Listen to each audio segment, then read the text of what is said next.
एक और बड़ी खबर आपको बता दें, उत्तराखंड कोर ग्रुप की आज दिल्ली में बैठक होने वाली है और उम्मीदवारों पर इसमें मंथन किया जाएगा।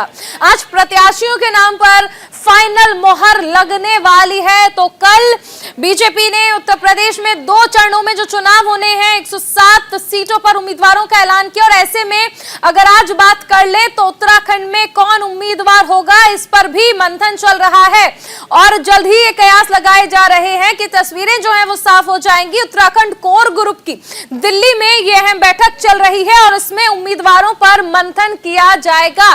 प्रत्याशियों के नाम पर आज फाइनल मोहर जो है वो लग जाएगी।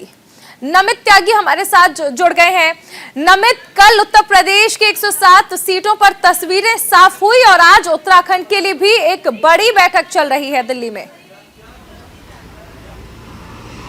देखिए, बिल्कुल जाहिर तौर पर कल अगर बात करें तो शनिवार को भी उत्तराखंड के अंदर जो राज्य संसदीय बोर्ड की बैठक है वो हुई थी और जिसको लेकर तकरीबन 150 नामों पर चर्चा हुई है, क्योंकि अगर उत्तराखंड की बात करें तो वहां पर 70 विधानसभा सीटों में से मौजूदा 53 विधानसभा सीटों पर बीजेपी के विधायक है। तो ऐसे में हमारे जो सोर्सेज बता रहे हैं तकरीबन 10 से 12 मौजूदा जो विधायक है उनका टिकट बीजेपी काट सकती है और ये इसलिए काट सकती है क्योंकि बीजेपी ने जो अपना एक सर्वे कराया है उत्तराखंड के अंदर, वहां पर जिन सिटिंग एमएलओस का उनके विधानसभा के अंदर काम ठीक से नहीं हुआ है, यह पूरा सर्वेक्षण हुआ है और उसके बाद ये जो पूरी सूची है वो अब संसदीय बोर्ड को भेजी जाएगी। और उसके बाद आज जो दिल्ली के अंदर बैठक है उसमें खुद उत्तराखंड के मुख्यमंत्री पुष्कर सिंह धामी, हालांकि ये बैठक अभी चल नहीं रही, मैं आपको क्लियर कर दूं, ये बैठक शाम को 5 बजे होनी है और जिस बैठक के अंदर खुद प्रदेश अध्यक्ष मदन कौशिक रहेंगे, उत्तराखंड के मुख्यमंत्री पुष्कर सिंह धामी रहेंगे, इसके अलावा जेपी नड्डा और जो उत्तराखंड के चुनाव प्रभारी हैं प्रहलाद जोशी, इसके अलावा सह प्रभारी हैं आरपी सिंह,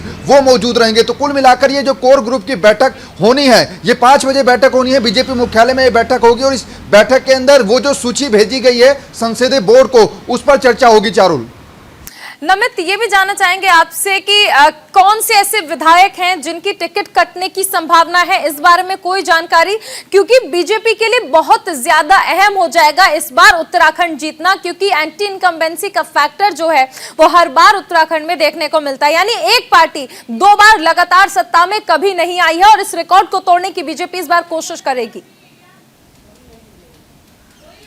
देखिए, बिल्कुल जाहिर तौर पर उत्तराखंड के अंदर अगर बीजेपी को दोबारा से सरकार बनानी है तो वहां पर जैसा मैंने पहले जिक्र किया कि कुछ ऐसे पार्टी के बड़े लीडर्स हैं जिन्होंने ऑफ द कैमरा हमसे बातचीत किया है। उन्होंने हालांकि नाम को जग जाहिर नहीं किया, लेकिन उन्होंने ये संदेश जरूर दिया है कि 10 से 12 जो मौजूदा सिटिंग विधायक हैं उनका टिकट काटा जा सकता है। और जैसा आपने जिक्र किया कि आखिर बीजेपी क्या दूसरी बार सरकार बनाने में कामयाब होगी, इसके पीछे 2 वजह हैं। पहला ये कि अगर पार्टी के अंदर जो इंटरनली कलह चल रही है क्या उसको शांत कर पाएगी, क्योंकि कल जो देहरादून में बैठक हुई है राज्य संसदीय बोर्ड की उसमें हरक सिंह रावत का ना आना कहीं ना कहीं यह संकेत भी दे रहा है कि पार्टी के अंदर कुछ इंटरनली कलह जरूर है। हालांकि उसको शांत करने के लिए जो लगातार चुनाव प्रभारी हैं प्रहलाद जोशी वो कोशिशें कर रही हैं और आज दिल्ली के अंदर तकरीबन 120 नामों पर मंथन होगा। जो पूरी राज्य इकाई ने 120 नामों को संसदीय बोर्ड को भेजा है उस पर चर्चा होगी और साथ ही साथ यह डिसाइड किया जाएगा कि आखिर किन नामों को दोबारा से क्या मौका दे सकते हैं, क्योंकि पिछले 1 साल में हमने देखा चारुल कि उत्तराखंड के अंदर बीजेपी ने लगातार अपने मुख्यमंत्रियों को चेहरा बदला है, मुख्यमंत्री बदले हैं। तो जाहिर तौर पर ये अब बीजेपी उससे भी परहेज नहीं करेगी कि जिस विधानसभा में किसी एमएलए का कामकाज ठीक नहीं रहा है तो उसका टिकट काटने से भी बीजेपी परहेज नहीं करेगी। बिल्कुल नमित, बहुत सारे ऐसे मुद्दे हैं जिन पर बीजेपी को विपक्ष घेर सकता है। मुख्यमंत्री बदलने का मुद्दा हो, देवस्थानम बोर्ड का मुद्दा हो, गैरसैंड का मुद्दा हो या फिर जमीन की खरीद फरोख्त का मुद्दा हो, यानी बीजेपी को इस वक्त फूक फूक कर कदम रखना है। बहुत शुक्रिया इस तमाम जानकारी के लिए। यूपी की सियासत से जुड़ी इस वक्त की एक और बड़ी खबर आपको बता दें, आईपीएस असीम अरुण बीजेपी में शामिल हो चुके हैं। असीम अरुण का बयान सामने आया है। उन्होंने कहा कि पीएम मोदी ने विकास की एक नई राह दी थी जिससे प्रभावित होकर उन्होंने बीजेपी की सदस्यता ग्रहण की है। आपको याद होगा कि अभी 8 दिसंबर को ही असीम अरुण ने वीआरएस लिया था और उसके बाद ये तस्वीरें जो है वो और ज्यादा साफ होने लगी थी कि क्या असीम अरुण आने वाले समय में बीजेपी का दामन थामेंगे। फिलहाल आज आईपीएस असीम अरुण बीजेपी में शामिल हो चुके हैं। आतंकी सैफुल्लाह के एनकाउंटर में प्रमुख रोल आईपीएस असीम अरुण का रहा था। बहुत प्रसन्न हूँ, संतुष्ट हूँ, क्योंकि भारतीय जनता पार्टी ने मुझे एक बहुत बड़ा अवसर दिया है लोक सेवा का। और लोक सेवा की जब मैं बात करता हूँ तो मैं एक बृहद रूप लेता हूँ, जिसमें कि किसी भी तरीके से लोक कल्याण के कार्य जो किए जाते हैं उसको मैं इसमें शामिल करता हूँ। मैं समझता हूँ कि ये एक ईश्वरीय संरचना है कि एक पुलिस कर्मी जो अपने काम को पूरे धुन के साथ कर रहा है और कोशिश कर रहा है कि पूरी ईमानदारी से करे, उसके बारे में एक शीर्ष नेतृत्व कल्पना करे, उस कल्पना के बारे में सुझाव दे। और आप समझ सकते हैं कि ये निर्णय आसान नहीं था, लेकिन जब इसके ऊपर पूरी तरीके से मैंने और मेरे परिवार ने विचार किया तो उनको लगा, सभी को लगा कि एक तरफ कुछ 9 साल की एक मखमली जिंदगी है जिसमें कुछ और ऊंचे पदों पर जाने की संभावना है, दूसरी ओर कोई कष्ट नहीं है, एक आम व्यक्ति की जिंदगी है, लेकिन लोक कल्याण की लोक सेवा के बृहद अवसर है। जो युवा भी है, ईमानदार भी है, अनुभवी है, प्रोफेशनल है और अपने इस करियर के दौरान एक भी दाग जिनके ऊपर नहीं और ईमानदारी की पहचान, ऐसे युवा अपना लंबा करियर छोड़ने के अपना अनुभव लेकर जब भारतीय जनता पार्टी में शामिल हो रहे हैं तो एक नई पारी की शुरुआत करने जा रहे हैं। और असीम अरुण जी का मैं बहुत बहुत स्वागत, अभिनंदन भारतीय जनता पार्टी में करता हूं। उनके उज्जवल राजनीतिक भविष्य की कामना करता हूं। उनके अनुभव से भारतीय जनता पार्टी आगे बढ़े और इनकी तरह कई और युवा जिन्होंने सामाजिक जीवन में आगे बढ़ने का प्रण लिया है, वो अपने अनुभव को लेकर भारतीय जनता पार्टी में शामिल होंगे। भारतीय जनता पार्टी में मैं असीम अरुण जी का दिल से स्वागत करता हूं। एक ईमानदार अधिकारी और ऐसे आने से, ऐसे लोगों को पार्टी में आने से पार्टी का कद बढ़ेगा, समाज में सम्मान बढ़ेगा, दलितों में समाज में संदेश एक जाएगा और एक विचार भी हमारा नीचे तक आपके माध्यम से पहुंचेगा।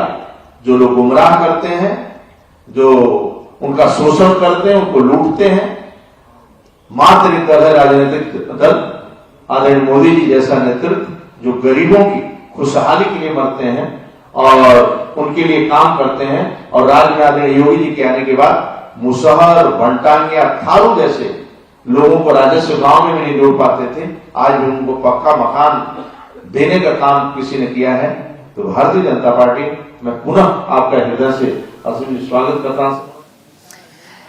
तो उत्तर प्रदेश की राजनीति इस वक्त किस तरह से करवट बदल रही है, यूपी के वोट युद्ध में इस वक्त आपको बताते हैं कि तस्वीरें किस तरह बदल रही हैं। ये 5 तस्वीरें आप देखिए। एसपी में बीजेपी के दारा, यानी आज दारा सिंह जो है वो समाजवादी पार्टी में शामिल हो सकते हैं, हो रहे हैं। बल्कि आपने देखा होगा पिछले कुछ दिनों में किस तरह से स्वामी प्रसाद मौर्य के बाद दारा सिंह ने भी इस्तीफा दिया था। उसके बाद भीड़ पर ईसी का एक्शन समाजवादी पार्टी में, जिस दौरान स्वामी प्रसाद मौर्य ज्वाइन कर रहे थे उस दौरान भारी भीड़ समाजवादी पार्टी के दफ्तर में देखने को मिली, जिस पर ईसी ने यानी इलेक्शन कमीशन ने एक्शन किया है। इसके साथ ही आपको बता दें मुलायम सिंह यादव की बहू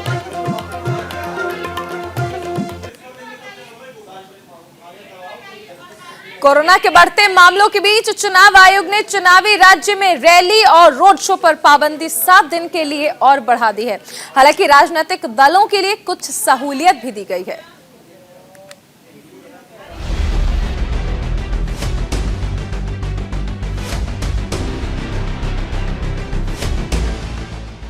पांच राज्यों में होने वाले विधानसभा चुनावों पर कोरोना पाबंदी का दायरा बढ़ता ही जा रहा है। चुनाव आयोग ने अगले 7 दिनों यानी कि 22 जनवरी तक चुनावी रैलियों और सभाओं पर रोक लगा दी है। शनिवार को गहन मंथन के बाद चुनाव आयोग ने मतदान वाले राज्यों में चुनावी रैलियों और रोड शो पर पाबंदी 22 जनवरी तक बढ़ा दी है। हालांकि इंडोर बैठक में अधिकतम 300 कार्यकर्ताओं या फिर हॉल की 50% क्षमता के बराबर पार्टी की बैठक हो सकेगी। पार्टियों की चुनावी मजबूरी को देखते हुए चुनाव आयोग ने थोड़ी छूट तो दी है, लेकिन कोरोना गाइडलाइंस का पूरी तरह से पालन करने को भी कहा है। कोरोना के बढ़ते मामलों के बीच चुनावी प्रचार में जिस तरह की लापरवाही की तस्वीरें जिस तरह से सामने आ रही हैं, वो बेहद डराने वाली है।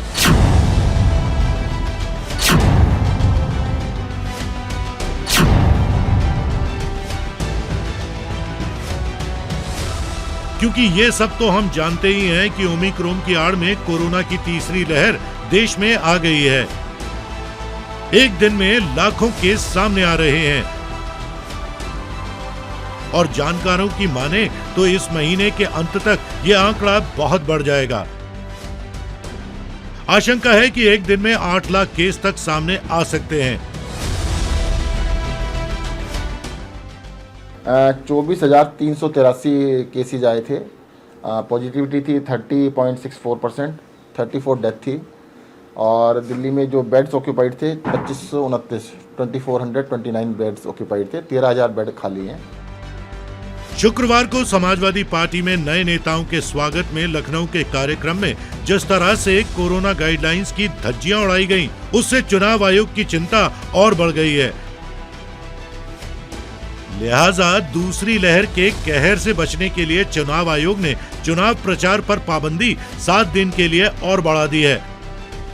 साफ है कि कोरोना से निपटने के लिए चुनाव आयोग तो पूरी तरह से गंभीर है, लेकिन सियासी दल जिस तरह से लापरवाह दिख रहे हैं, उससे तो यही लग रहा है मानो कह रहे हो, आ बैल मुझे मार।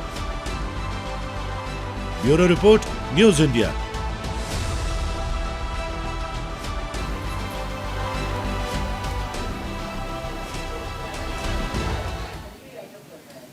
और दिल्ली के मुख्यमंत्री अरविंद केजरीवाल गोवा पहुंच चुके हैं। सीधी तस्वीरें दिखाते हैं आपको। गाड़ी का जो आलम है, आज गोवा में जो इतना ज़्यादा करप्शन है, उसके लिए सारी पार्टियां जिम्मेदार हैं। इसीलिए आम आदमी पार्टी एक फ्रेश होप के रूप में सामने आई है। आम आदमी पार्टी की सरकार बनेगी तो हमारा गोवा को लेके क्या विजन है, तो 13 पॉइंट एजेंडा मैं आज गोवा के लोगों के सामने रख रहा हूं, जिसे हमने पिछले 1-1.5 साल में बहुत गोवा के लोगों के साथ बातचीत करके, गोवा के लोगों के साथ सेवरल राउंड्स ऑफ डायलॉग्स करके ये पूरा एजेंडा तैयार किया है, जो मैं आपके सामने एक एक करके रख रहा हूँ। सबसे पहला पॉइंट है रोजगार। गोवा के गोवा का युवा बहुत ज़्यादा परेशान है, बहुत ज़्यादा दुखी है। कल भी शाम को मेरी कई सारे युवाओं से मीटिंग हुई। उनका एक तो दुख है कि रोजगार नहीं मिल रहा, लेकिन जो ज्यादा बड़ा दुख है वो ये कि उनके साथ अन्याय हो रहा है। सबको मालूम है कि नौकरियां कम हैं, लेकिन वो कम नौकरियां गलत तरीके से रिश्वत लेके या सिफारिश के जरिए गलत लोगों को दी जा रही है। There is no equality of opportunity. सबको बराबरी का हक नहीं मिल रहा। अगर कोई ज्यादा इंटेलिजेंट है, उसके अच्छे मार्क्स आए हैं, उसको नौकरी नहीं मिलती। तो ये खत्म किया जाएगा।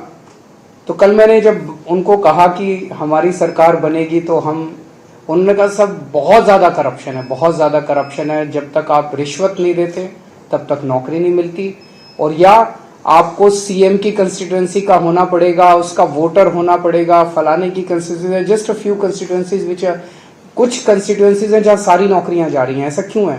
क्योंकि वो चाहते हैं कि हमारे ये वोटर बन जाएं, तो गलत तरीके से। तो हमने कहा हमारी सरकार बनेगी तो हम करप्शन को इसको दूर करेंगे। और तो फिर एक युवा ने मेरे से पूछा कि ये तो सारी पार्टियां कहती है सर, चुनाव के पहले आप भी कह रहे हैं, दूसरी पार्टियां भी कहते हैं, हम आपके ऊपर कैसे विश्वास करें? बिल्कुल सही पूछा कि हमारे ऊपर क्यों विश्वास करें? इस टाइम तो सारे कहेंगे कि हम अच्छा करेंगे।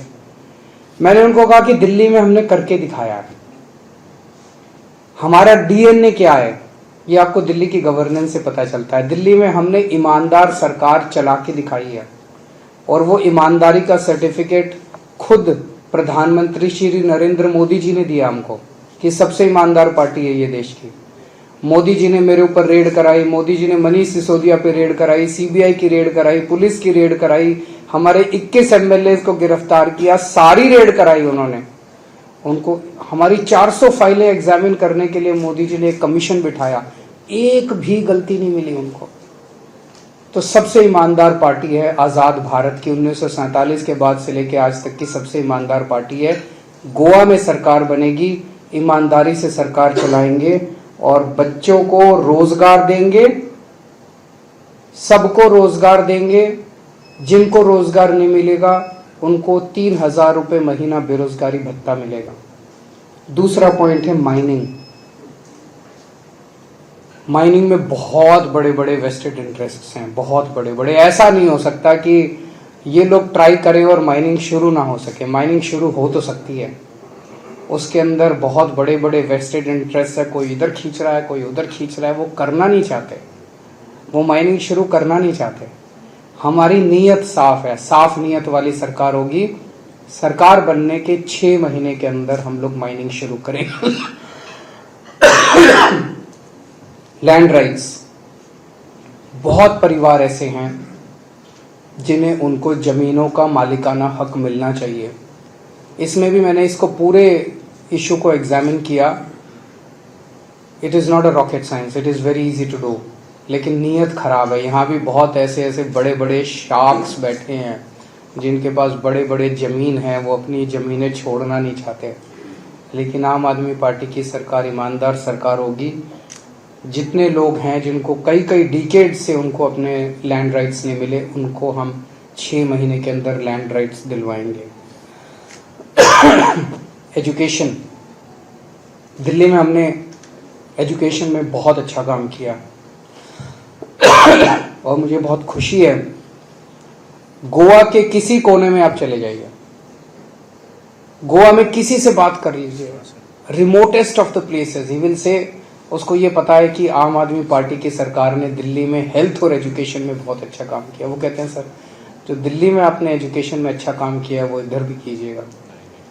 तो स्कूल ठीक करेंगे, सरकारी स्कूल ठीक करेंगे, एजुकेशन का पूरा सिस्टम ठीक करेंगे ताकि लोगों को फ्री में अच्छे से अच्छी एजुकेशन बच्चों को मिल सके, जैसे दिल्ली में करके दिखाया। Health, 5th item is health. आज पूरे गोवा के अंदर सरकारी सेक्टर में एक ही हॉस्पिटल है, जीएमसी, और उसकी भी आप लोग जानते हैं कितनी बुरी हालत है। जितने प्राइमरी हेल्थ सेंटर्स हैं उनका बहुत बुरा हाल है, practically they are non existent many of them. जैसे दिल्ली में हमने मोहल्ला क्लिनिक्स खोले, हर गांव के अंदर मोहल्ला क्लिनिक खोलेंगे, हर वार्ड के अंदर मोहल्ला क्लिनिक खोलेंगे, और भी कई सारे गवर्नमेंट हॉस्पिटल्स बनाएंगे। उन सारी चीज़ों को छोड़िए, बेसिकली मैं लोगों को एक हेल्थ गारंटी दे रहा हूं कि अगर आपके घर में कोई भी बीमार होगा, दिल्ली में अगर कोई भी बीमार होता है तो क्रोसिन से लेके छोटी से छोटी दवाई, अगर फीवर भी है तो क्रोसिन से लेके और बड़े से बड़ा ऑपरेशन भी है वो फ्री में होता है उसका। अगर किसी का 40 लाख, 50 लाख, 60 लाख रुपए का भी ऑपरेशन होना है तो वो फ्री में होता है उसका। सारी दवाइयाँ फ्री है, सारे टेस्ट फ्री है, सारा इलाज फ्री है, हॉस्पिटलाइजेशन फ्री है, सब कुछ फ्री है और अच्छा इलाज होता है। सरकारी अस्पताल वाला इलाज नहीं होता, अच्छा प्राइवेट जैसा इलाज होता है दिल्ली के अंदर। वैसा ही दिल्ली में जैसे करके दिखाया, गोवा में भी आई एश्योर दैट सब लोगों को अच्छी हेल्थ फैसिलिटीज मिलेगी, फ्री में मिलेगी। 6th इज करप्शन, ये केवल हम ही कर सकते हैं और देश में कोई नहीं कर सकता करप्शन दूर। हमने दिल्ली में करके दिखाया, गोवा में भी we will provide a corruption free government. 7th इज 1000 rupees to every woman above 18 years of age. 8th is agriculture. खेती को लेके किसानों की बहुत सारी समस्याएं हैं। अभी यहाँ आने से पहले मैं रामाराव जी से भी बहुत डिस्कशन कर रहा था, इनके भी बहुत सारे आइडियाज़ हैं, ये जनता में घूमते रहते हैं। सिलसिला भी बात कर रही थी, उनके भी बहुत आइडियाज़ हैं। खेती को लेके जितने भी इश्यूज़ हैं उन सारे इश्यूज़ को फार्मर्स के साथ बैठ के, इस कम्युनिटी के साथ बैठ के सॉल्व किए जाएंगे। 9th is trade and industry. कल ही मुझसे कोई मिलने के लिए आया, कोई ट्रेडर था, व्यापारी था, इंडस्ट्रियलिस्ट था। उसने कहा it is so difficult to set up a new industry और a new trade in Goa. नया लाइसेंस लेना तो बहुत ही मुश्किल है। बोला पैसे भी ले लेते हैं फिर भी नहीं काम करते। इसको ठीक किया जाएगा, पूरा सिस्टम को स्ट्रीमलाइन किया जाएगा, रेड राज बंद किया जाएगा, इंस्पेक्टर राज बंद किया जाएगा, जैसे दिल्ली में किया हम लोगों ने। सारे प्रोसीजर्स को सिंप्लीफाई किया जाएगा and we want trade and industry to flourish, because अंत पंत में तो अगर व्यापार बढ़ेगा, इंडस्ट्री बढ़ेगी, तभी लोगों को रोजगार मिलेंगे। 10th is tourism. गोवा पूरे देश में सबसे बेस्ट डेस्टिनेशन माना जाता है टूरिज्म के लिए। इसको टूरिज्म के पूरे सेक्टर को बहुत बढ़ाया जाएगा ताकि लोगों को जॉब्स मिल सकें and it is already an international destination. इसको इंटरनेशनल स्टैंडर्ड के हिसाब से इसको डेवलप किया जाएगा। 11th इज बिजली। बड़े दुख की बात है कि इतने पावर कट लगते हैं गोवा के अंदर। छोटा सा गोवा है, उसके लिए भी जो मुझे पता चला कि there is no dearth of power in Goa. बिजली की कमी नहीं है, मैनेजमेंट की कमी है, उसको ठीक किया जाएगा। जैसे दिल्ली में हमने 24 घंटे बिजली की और फ्री में बिजली की, ऐसे गोवा में भी 24 घंटे बिजली करेंगे, फ्री में बिजली करेंगे। 12वां आइटम है पानी। पानी की बहुत ज़्यादा समस्या है गोवा में। पानी की प्रॉब्लम को सॉल्व किया जाएगा। 24 घंटे पानी देंगे और फ्री में पानी देंगे। वो सावंत साहब वाला फ्री में नहीं, असली में फ्री में पानी देंगे। And 13th item is road. सड़कों का बहुत बुरा हाल है। मैं तो खूब घूमा हूँ गोवा के अंदर। सड़कें ठीक करेंगे, इंटीरियर्स की सड़कें भी ठीक करेंगे। ओवरऑल हमें एक फ्यूचर का गोवा बनाना है।